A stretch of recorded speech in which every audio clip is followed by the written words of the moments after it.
За житното зърно, втората фундаментална беседа, която е допълнителна към първата, ако ние не сме изцяло разбрали и приложили първата, ако не сме разбрали, че тоталният, основният, божествен, холистичен метод и импулс на съществата с искра Божия е да се раздават 100% изцяло всичко, което имат в себе си и извън себе си. Ето свръхфундаментален метод, който сам по себе си, ако се приложи, може смело да се каже пак, че е излишно да се изучават всички останали беседи. Значи винаги в нас остава нещо от миналото, нещо от стария Адам и старата Ева, което задържа нещо за себе си. Всеки за себе си трябва да проучи първата беседа. За житното зърно, за да разберем тази беседа, можем да си припомним един разказ на Толстой, яйце колкото, т.е. житно зърно колкото кокоше яйце. И другаде сме си говорили за този разказ. В резюме, за да можем да разберем тази беседа, мога да разкажа основното от този разказ, че един ден царят намерил нещо голямо, така колкото кокоше яйце в двореца и разпитвал всички какво е това и никой не могъл да му каже. Че гъртали го правили анализи, но не могли да кажат. Викнали най-стария човек в царството и той не могъл да каже, но казал, ако искате ще викна баща ми. Той бил 90 годишен, той викнал баща си, баща му бил 110 годишен и бил по-здрав и як от него, дошъл така накуцвайки и малко не виждайки, но казал, бе нещо смътно си спомням, ама ако искате ще викна баща ми, той може пък да знае какво е и да помни.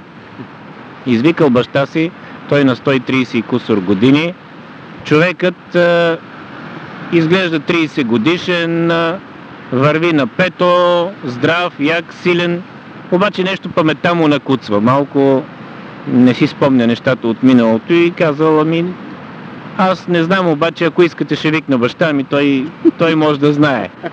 Сигурно знае, защото майче нещо помня аз, ама викнал, той пък 20 годишен младеж, с руса коса, абсолютно никакви старчески изменения в него, бодър, паметта му ясна, на 150 години. И го попитал царя, ти наистина ли си толкова? Да, вика, аз съм дядото на този тук и бащата и дядото на тези, които не могат да си спомнят. Това казва нашето житно зърно, което отглеждахме едно време. Всичките ни ниви бяха с такова житно зърно.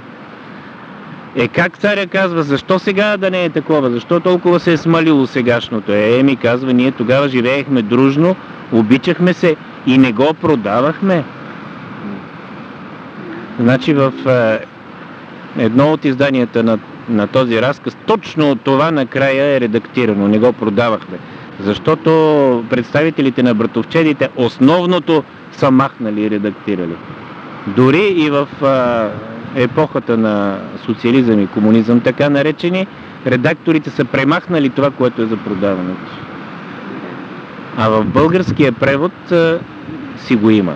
И така започваме с беседата, в която учителя казва, че ако ние се храним само с сурово жито, дъвчайки го дълго време, можем да станем съвършени и да останем вечно млади. Но естествено става дума за това истинското жито. Сегашното жито, което се обработва с хербициди, с оране, с пестициди и се продава, е издребняло, затова и ние издребняваме, едва ли има тази мощ и тази сила. Освен това, въпреки малко дългото въведение, напоследък беседите четохме за едно друго житно зърно, което Христос сега посажда в нашата душа, в нашето сърце. Житно зърно, което не е познатото ни физическо житно зърно. То е пак житно зърно, но някакво душевно житно зърно, което ще донесе безсмъртието. Едно много странно изказване на учителя, че всички други растения носят смъртта, включително и обикновеното житно зърно. Значи без истинското житно зърно, което сега Христос посява в нас, и това житно зърно, което ние го знаем като най-съвършено в еволюцията си, може да ни доведе до смъртта. Изключително фундаментално нещо. И така, житното зърно. Беседа от 23 март 1914 година. Пропуснах да кажа във връзка с един наш разговор рано сутринта, защо първата беседа "Ето човекът" е изнесена на 16 март 14 година. В астрономическите календари се вижда, че точният момент на преминаването на Слънцето през еклиптиката, т.е. денят е равен на нощта, на 16-17 март, а не на 21, което е прието традиционно, дори от самия учител и от братството. А на 22 пък съвсем официално, астрономически. Бях писал писмо в Русия и ми отговори един от най-големите астрономи, Юрий Бромлей, който с формули доказва или обяснява това, което астрономията и математиката доказват, че върхът на Слънцето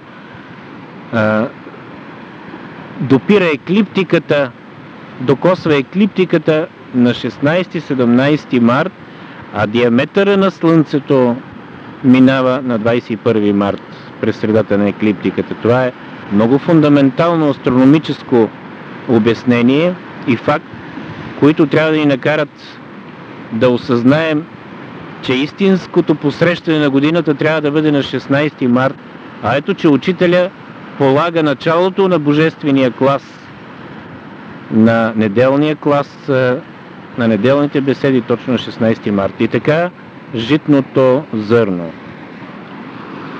Въпреки че ние знаем, че божествената година се посреща на 19 август, духовната на 22 март, а физическата съвпада с нашата зимна физическа нова година, в случая не случайно казах, че божественият клас е открит от учителя на 16 март и тук няма противоречие, защото неделните беседи са божествения клас в най-широкия смисъл на думата, тъй като той е открит абсолютно за всички.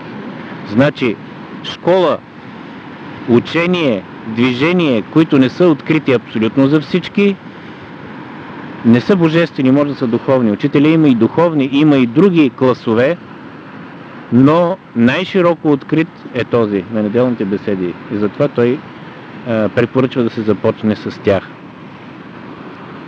Казва учителя в началото на тази беседа: житното зърно е емблемата на човешката душа. То представлява велика история в развитието на природата.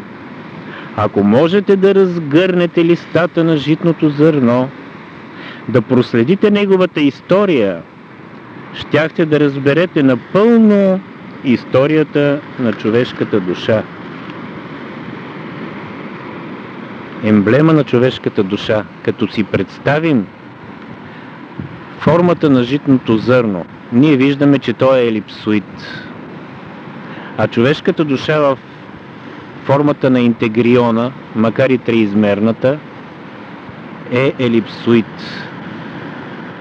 Мировата душа, в която се отразява човешката душа. Обаче житното зърно по дължината си от едната страна е вдлъбнато, женския принцип на човешката душа и на мировата душа, а от другата е изпъкнало. Значи нашата душа е андрогинна, както житното зърно със самата си форма е андрогинно. Значи човешката душа би трябвало да е самодостатъчна и когато се осъществи бракът на духа с душата, за да станем ние наистина божествени такива, каквито сме потенциално, тогава всичко и всички ще бъдат вътре в нас и ние ще бъдем истинската емблема на житното зърно и то на нас, защото сме и ще бъдем андрогинни, т.е. Бог и любимият е вътре в нас. Това е дълбокият символ на житното зърно и фактически, хранейки се само с жито, има определен шанс, един фундамент получаваме да възвърнеме своят духовен и божествен хермафродитизъм, т.е. андрогинност, т.е. мъжкото и женското начало вътре в нас да са обединени и съединени. В Божествения път това не означава, че в даден момент човек не може, както един Елохим го може, да излъчи женското начало от себе си под формата на женско същество и мъжкото под формата на мъжко, и те да общуват триизмерно и отделно един от друг и да се съединяват, което също е свещен момент, свещен акт, но в най-сюблимната си форма ние трябва да сме мъжко и женско начало едно в друго. Казва учителя по-нататък, самотията, за разлика от самотата, трябва да ги разграничаваме тези неща, е най-тежкото страдание, което може да изпита човек. Да се размножаваш, това е смисълът на живота. Значи всички страдания в света произлизат от това, че хората искат да живеят сами за себе си. Когато говорим за 10 Божии заповеди, често си спомняме, че има една преди 10.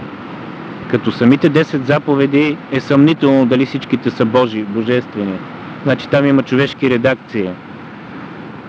Не се знае дори и дали самия Моисей ги е дал, и на Моисей са дадени от Бога в този вид, дали те не са редактирани от хората след него. Те отговарят на определени потребности, на определено ниво на съзнанието от онази дълбока, древна, робовладелско-феодална епоха, но преди 10 Божии заповеди ние помниме първата заповед: плодете се и множете се. Значи самотията като отрицателен, негативен полюс на самотата, който проистича от ада, блокира потребността на човека да се размножава, на съществата да се размножават. Има и съвременни романи, окултни, имам предвид Бея Нади, но и други, в които много ясно и точно е обрисувана неистовата злоба и потребност на тъмните същества да пречат на размножаването.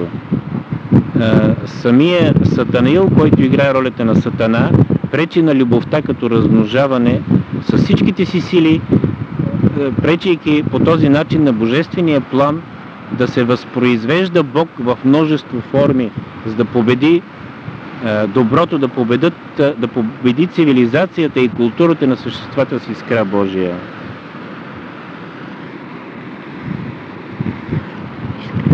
Че се получават духовни плодове. Да, това, което казваш в момента, е изключително важно, изключително фундаментално. Има го в беседите на учителя не на едно място, има го и в други текстове, където Словото се проявява и днес. Има го и в текстовете, в книги на най-големи мъдреци, съвременни и древни, че размножаването не е само физически процес на триизмерното тяло. Защото в една трудна епоха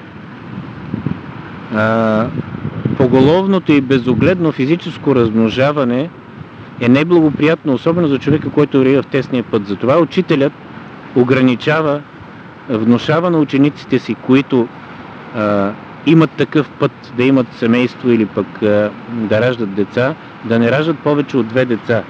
Значи поголовното размножаване, което е типично за някои народи източни, между другото това има и един такъв елемент, че те не ядат жито, ориз. Между другото има и такъв елемент. Поголовното размножаване, чисто физическо, също може да бъде дело на чисто механични, природни, физиологически потребности, а истинското размножаване изисква да се размножава преди всичко това, което е с искра Божия.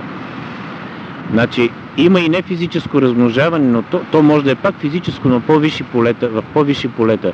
Когато се съединяват души с искра Божия, те могат да не родят физически деца, но раждат етерни, астрални, ментални, причинни, будически, атмически деца. Могат да родят и елохимни и елохимни деца. Никога не трябва да се забравя, че в божествения морал не е на първо място изискването да има физически плод в третото измерение. Нещо, което не го разбират много религии.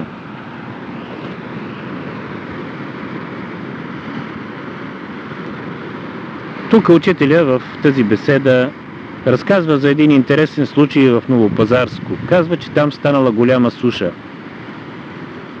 Окаяните турци от 39 села се събират и се молят за дъжд.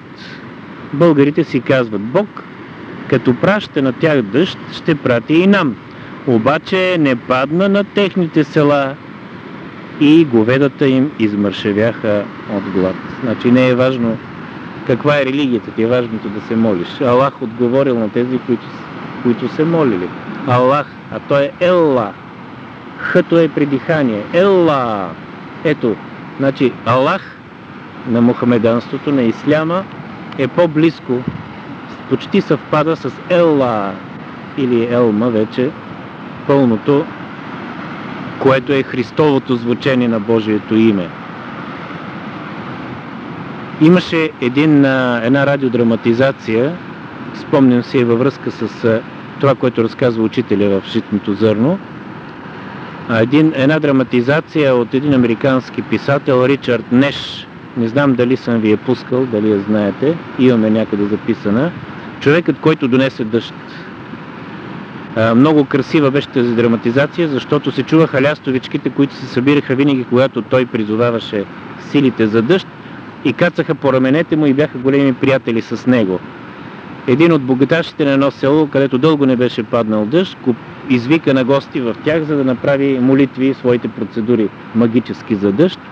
И той наистина успя, защото това му е работата. Той има тази сила и тези познания и винаги се събираха лястовичките около него. Много красива драматизация. Той спеше в плевнята, всички хора го обичаха и не искаше никакво заплащане. Той искаше само да има къде да преспи, къде да хапне, както разказа на Михалаки Георгиев Бай Митар пророкът, както Памфалон, скоморохът Памфалон на Николай Лесков. Все същества, все хора, които са разбрали вътре в душата си първата беседа на учителя, ето човекът. Тоест, дават всичко от себе си 100%. Приемат само подслон и храница, но дори и да не им дават хората, те винаги си я намират. Винаги Бог им е давал.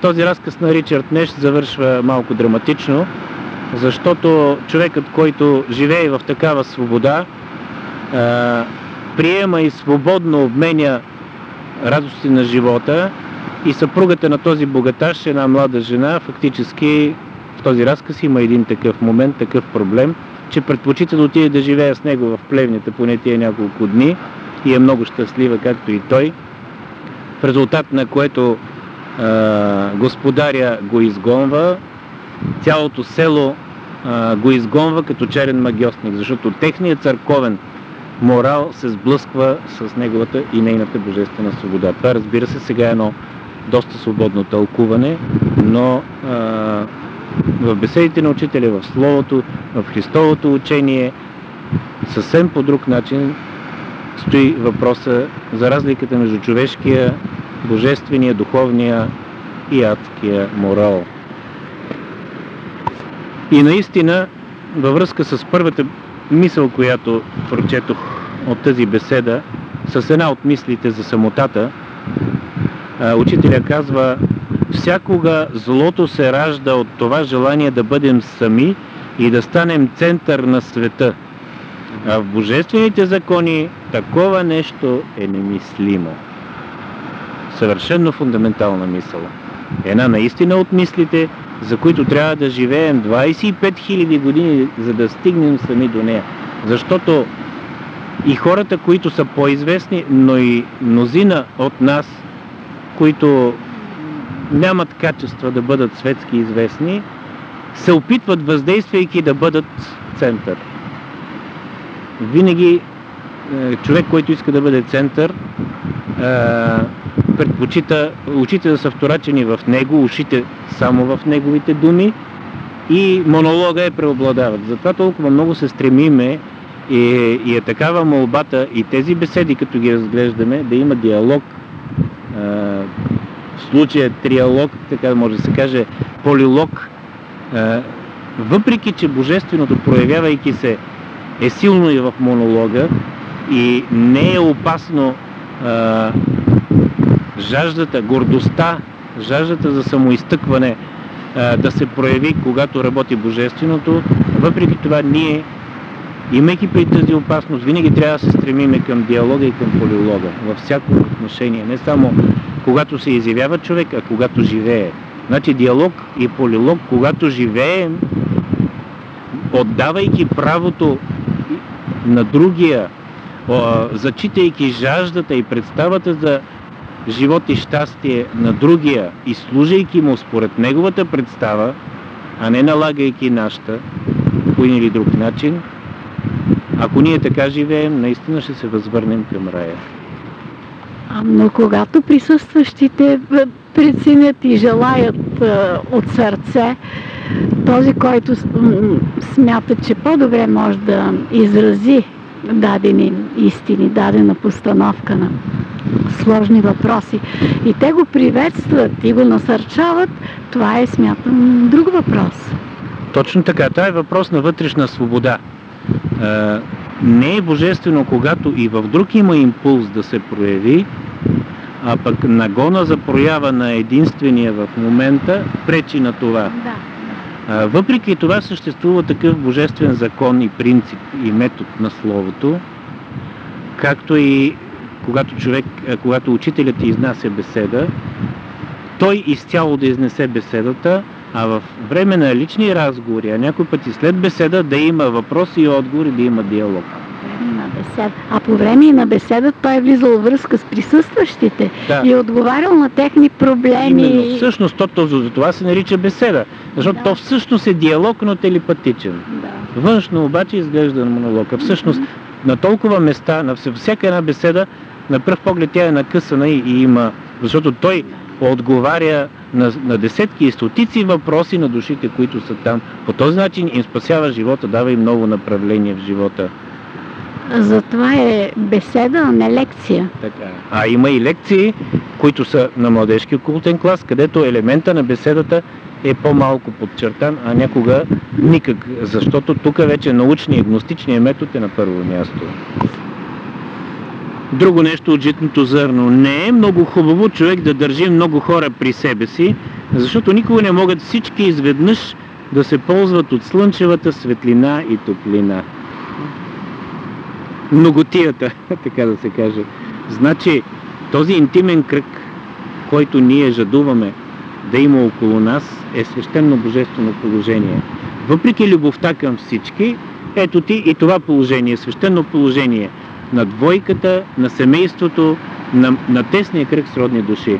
Помня на едно място, беседите учителя казва: не си стройте големи къщи, защото ще има големи амбиции и желание да живеят с вас повече хора. Като ти е малка къщичката, само ти да се свежда в нея, няма опасност някой да ти се завре там и всъщност да нямаш този индивидуален жизнен радиус, който ни е крайно необходим.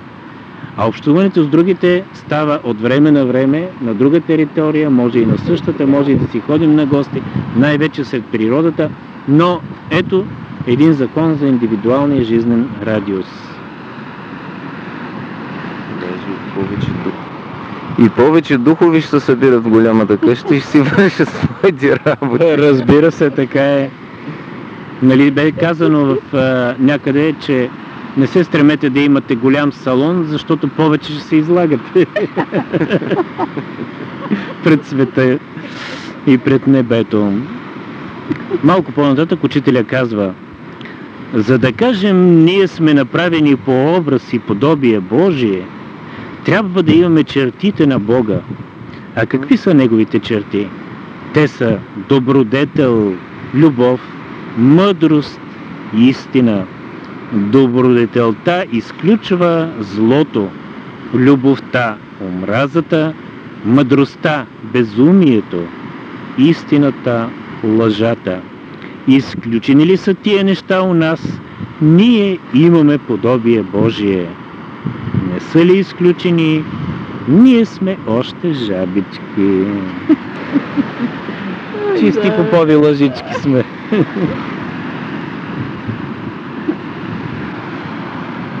Казано е: там, дето влиза светлина, лекар не влиза и болест не царува. Или където светлината не влиза, оттам лекар не излиза.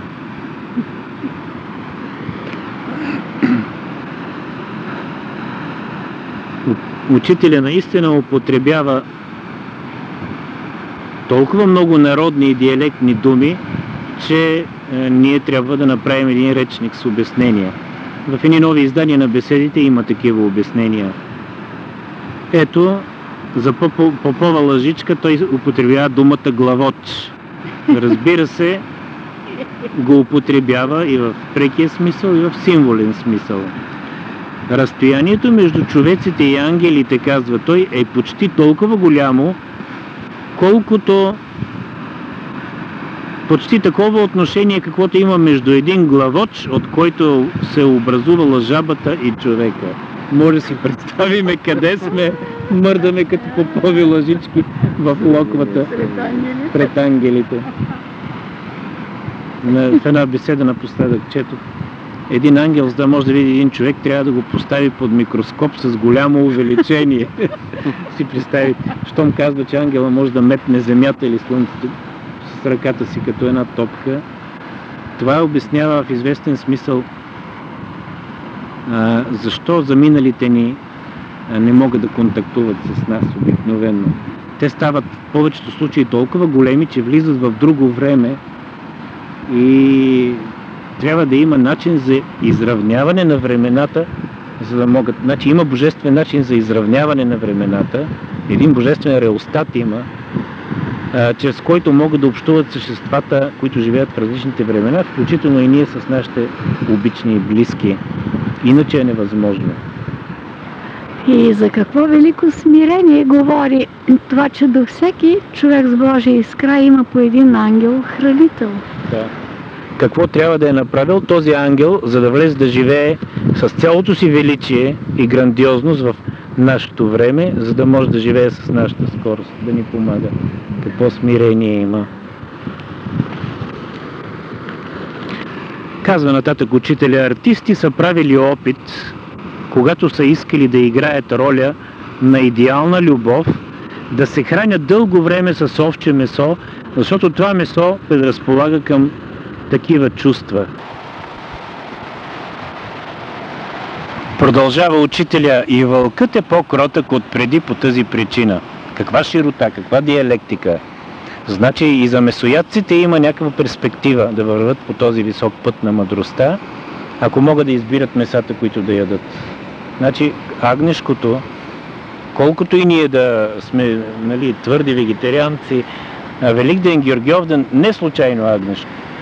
Значи всъщност най-доброто от всичките, най-високата еволюция, Исусовото начало, въпреки че се поемат хората кармата от съучастието на Касапина. Когато бях в Русия, имаше случай, в който аз съм разказвал, дори го бяха пуснали по хоризонт в ефир веднъж, че едни руснаци щяха да пребият едни българи, които ядеха по Георгиовден агне, защото казваха руснаците, ма това е дете, вие сте убили дете. Представете си славяни руснаци, нова раса. Да. Може да не са вегетарианци, но агнешко не пипат. Но от друга страна, ето какво казва учителя. Значи агнешкото е овце, ама агнето е още по-висока вибрация от овцата.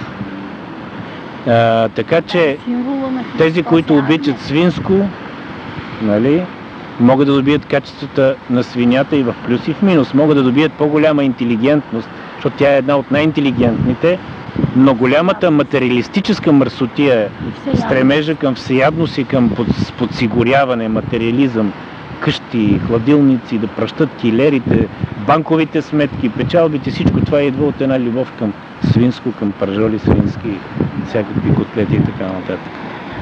Нататък казва учителя, когато ви говоря за любовта, не разбирайте, че аз проповядвам едно учение на мир и спокойствие.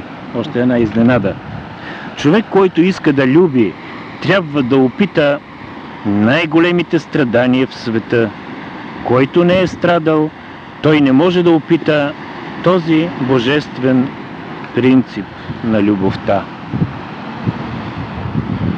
Значи ние си представяме обикновено любовта като блаженство, дори да не е само като получаване на любов, което е най-ниската степен на любовта, удоволствието от получаване на любов, дори и щастието и блаженството от раздаване на любов в чисто Христов смисъл или на хармония в любовта, не е най-високото ниво, което изисква Христос от нас, а изисква да страдаме заради любовта. Значи да сме в битката, без да сме нараняващите и убиващите, да сме милосърдните сестри на полето, които страдат заради другите. Напоследък имаше една такава мисъл, пак от неделния клас, от неделните беседи, че човек, който не е готов да страда, да умре и да слезе в ада заради любовта, това не е никаква любов. Това е едно мерило.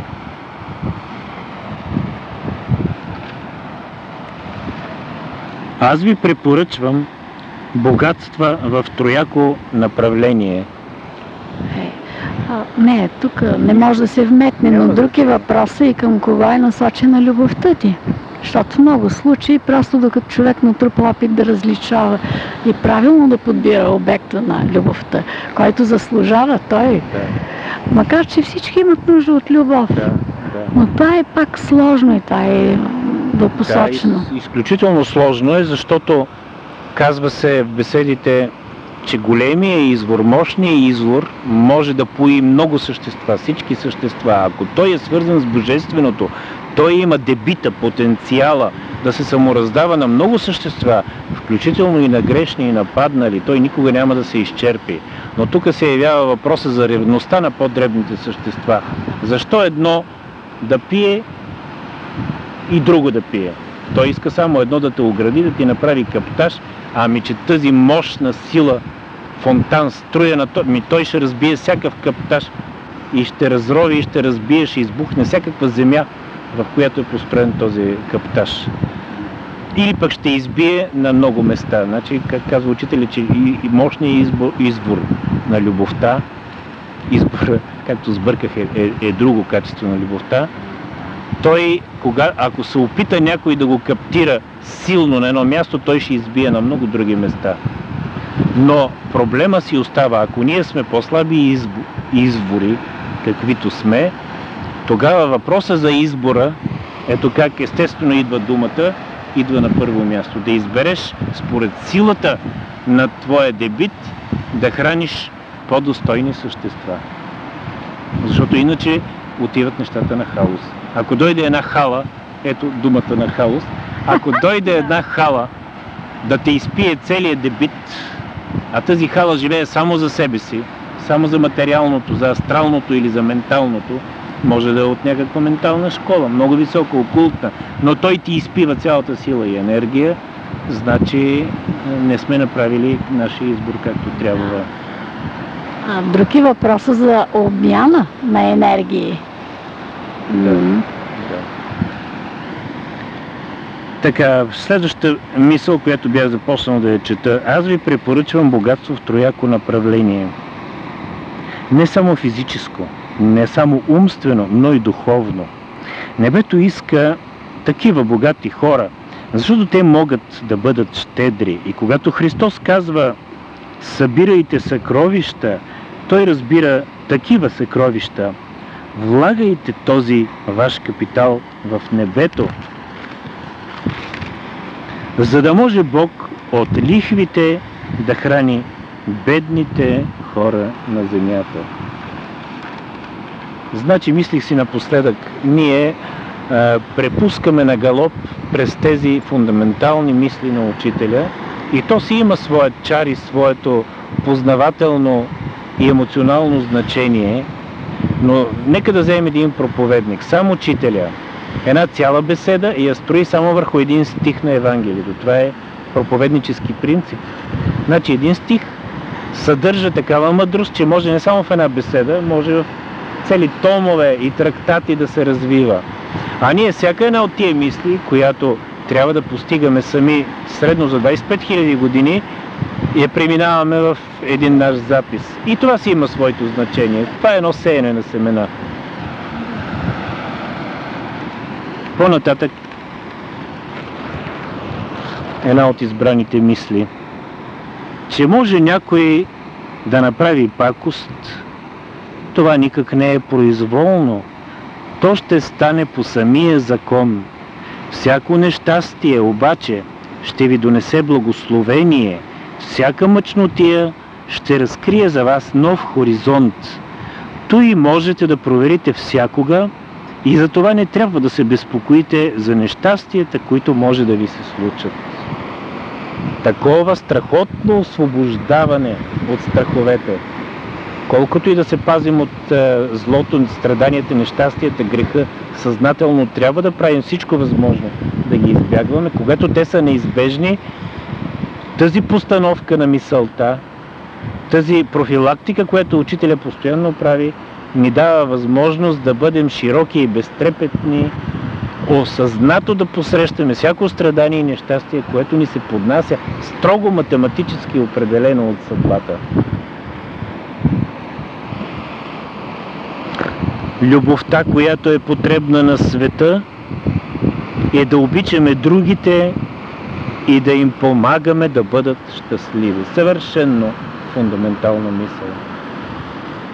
Да им помагаме да бъдат щастливи. А всеки от нас много често се е стремял и понякога се хващаме в това, че се стремим ние да бъдем щастливи чрез другите.